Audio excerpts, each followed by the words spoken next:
ఆత్మీయ ఎదుగుదల, సంఘ ప్రేమ పరిచయం. అందరికీ వందనాలు. ఈరోజు మనం అపోస్తలుడైన పౌలు తెస్సలోనిక సంఘానికి రాసిన 2వ పత్రిక 1వ అధ్యాయం 3వ వచనాన్ని ధ్యానించుకుందాం.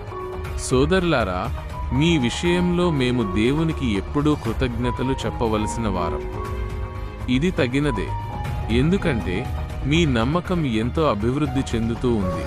మీరంతా ఒకరి పట్ల ఒకరు చూపుతున్న ప్రేమ భావం అధికమవుతూ ఉంది. ఒక తండ్రి తన బిడ్డల ఎదుగుదలను చూసి ఎంత సంతోషిస్తాడో, పౌలు ఇక్కడ సంఘం యొక్క ఆత్మీయ ఎదుగుదలను చూసి అంతగా మురిసిపోతున్నాడు. ఈ వచనంలో మన ఆత్మీయ జీవితానికి అవసరమైన 3 ముఖ్యమైన స్తంభాలు కనిపిస్తాయి. 1. కృతజ్ఞతాపూర్వకమైన హృదయం. పౌలంటున్నాడు, మేము దేవునికి ఎప్పుడూ కృతజ్ఞతలు చెప్పవలసిన వారం. గుర్తింపు. ఇతరులలోని మంచిని గుర్తించడం ఒక గొప్ప వరం. పౌలు ఆ సంఘంలోని లోపాలను వెతకడం లేదు, కానీ దేవుడు వారిలో చేస్తున్న పనిని చూసి కృతజ్ఞతలు చెబుతున్నాడు. దేవునికే మహిమ. సంఘం బాగుందంటే దానికి కారణం మనుషులు కాదు, దేవుని కృప మాత్రమే.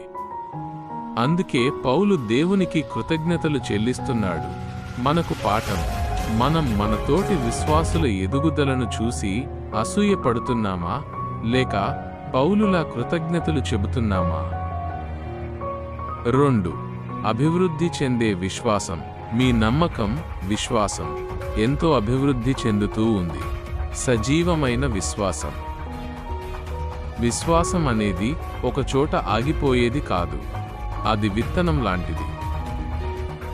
నాటిన తరువాత మొలకెత్తి పెరిగి ఫలించాలి. శ్రమలలో విశ్వాసం. తెస్సలోనిక సంఘం ఎన్నో హింసలు, శ్రమల గుండా వెళ్తోంది. అయినప్పటికీ వారి విశ్వాసం తగ్గలేదు, సదా పెరుగుతూనే ఉంది. ఎలా పెరుగుతుంది?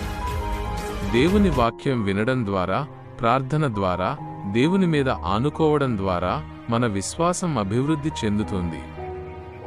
ఈరోజు నీ విశ్వాసం నిన్నటి కంటే ఎక్కువగా ఉందా అని మనల్ని మనం ప్రశ్నించుకోవాలి. 3. అధికమవుతున్న ప్రేమ. మీరంతా ఒకరి పట్ల ఒకరు చూపుతున్న ప్రేమ భావం అధికమవుతూ ఉంది. పరిమితులు లేని ప్రేమ. విశ్వాసం దేవుని వైపు చూపిస్తే ప్రేమతోటి మనుషుల వైపు చూపించాలి.